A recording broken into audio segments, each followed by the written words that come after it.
Little beauty. And it's chicken time. What a superb little automaton. And a big build-up of suspense too. It's not a battery operated thing, but it comes out when you least expect it. Absolute beauty. Well done, your little tricks.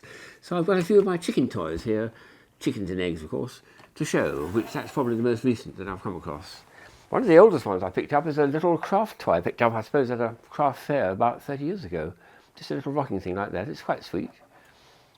What's odd about it, it's got a little compartment at the back in which you can put little jewels or keepsakes or something hidden or treasures, and you don't know it's there actually because it's quite nicely hidden. So a little rocking chicken made of wood, probably from a craft fair, I think. Strange thing, isn't it? Another one that's almost like a craft toy, I think this came from Spain at one time, little tin toys, and this one's got a sweet little mechanism.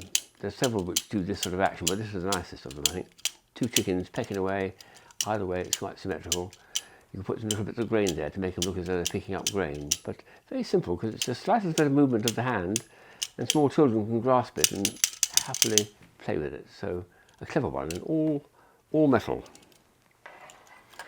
This, by contrast, is all plastic. Extraordinary one, which I picked up at a gift fair recently. It's a sort of chicken, I suppose, but all you do is squeeze it, and out comes an egg. Very strange. There's quite a noise too, and it seems to suffer as it's doing so. Well, sort of. Almost like a key fob, but it's not quite. But anyway, that's all that one does. And another plastic one here, which you have to squeeze the cheeks in order to make it chirp. And this thing lights up, I think. That's all it does. It just makes a funny noise when you squeeze the edges. Tiny little, quite an early version of electronic noise toys. And a mechanism inside, you can get to the base of it. And a company called Sevi in Italy, northern Italy, makes delightful little boxes like these, each of which has a sliding top. And this particular one is a chicken who's just looking behind to see what's happened. And of course he's laid an egg, and there's the egg suddenly appears. Isn't that sweet? He's looking a little bit surprised, or perhaps he's delighted that he's managed to lay an egg. But just a little movement like that, and up pops, well in this case, an egg laid by the chicken. Sweet. Sevi company. There's a whole lot of rather Russian toys which I've done in the past. This is the one just to remind you what they do, but this is the most iconic of all the Russian toys. Hardly ever actually painted. It's always a little basic bare wood toy. It's got a little thing that's spinning underneath, moves round and round. So again, a bit of grain on the actual feed tray there would be nice to make it look as though the chickens are actually feeding and eating grain. There's a lot of Russian toys, of which that's probably the best known. Here's what they call a romper room one from one of the big American companies from about 40 years ago. It's actually a swanny whistle because the front of the chicken is the plunger which changes the notes, and here's a whistle. So if I can make a tune here, or something.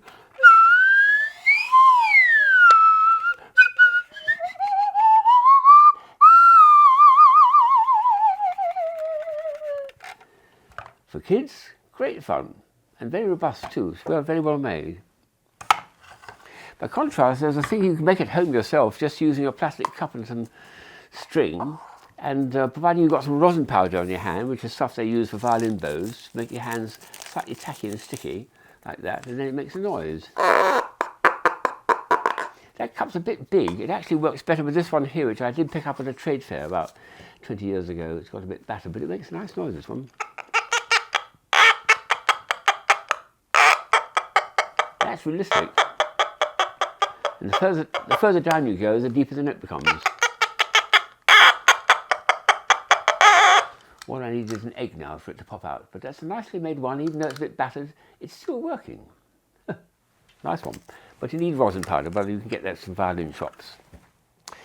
Then there's a company in Italy that's been making these things for years and years, of very strange things. Chickens, which are balloons. They start like that, and when you inflate them, they've got what it looks like a little bulb at the bottom. It's supposed to be the egg, and it squeaks. And if you do a little bit of more of a neck, that's better like that. Wow. Makes a good noise, and for small children, tremendous fun to play with. A little chicken, not that chicken shaped, but it's not bad. The top of it's quite nice. But it makes a good squeaky noise, even when it hasn't got any air in it. There was one that came out about 8 years ago. This has got a bit battered now. It's been used so many times by an American guy who thought of the idea of air going in. It makes a much more interesting sound. If I start talking inward, it sounds like this. Well, that's the effect you need to have here. When you squeeze the air out, it's the air going in. And although this one's got a little old now, it should make a more prolonged sound. When I first took it out of the old case, though, I found it wasn't working at all. So I'm afraid I had to break its neck and put another squeaker in.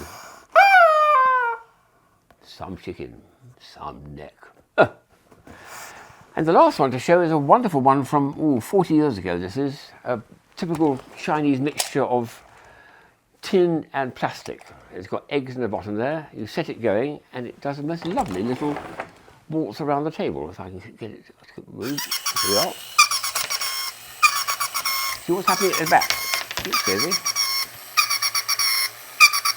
Out comes the next egg.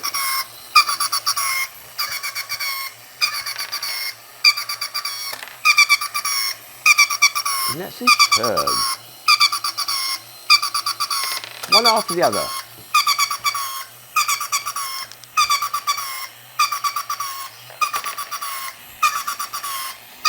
And if you're ambitious, you can merely lift it up and put the eggs in and do it all over again.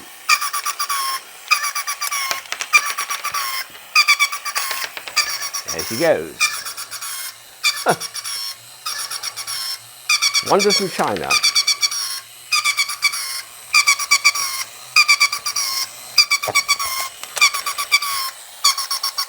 Which leads me to conclude that amongst the many rubber eggs I've got, this is one of them, it's still the old age question of which came first, the,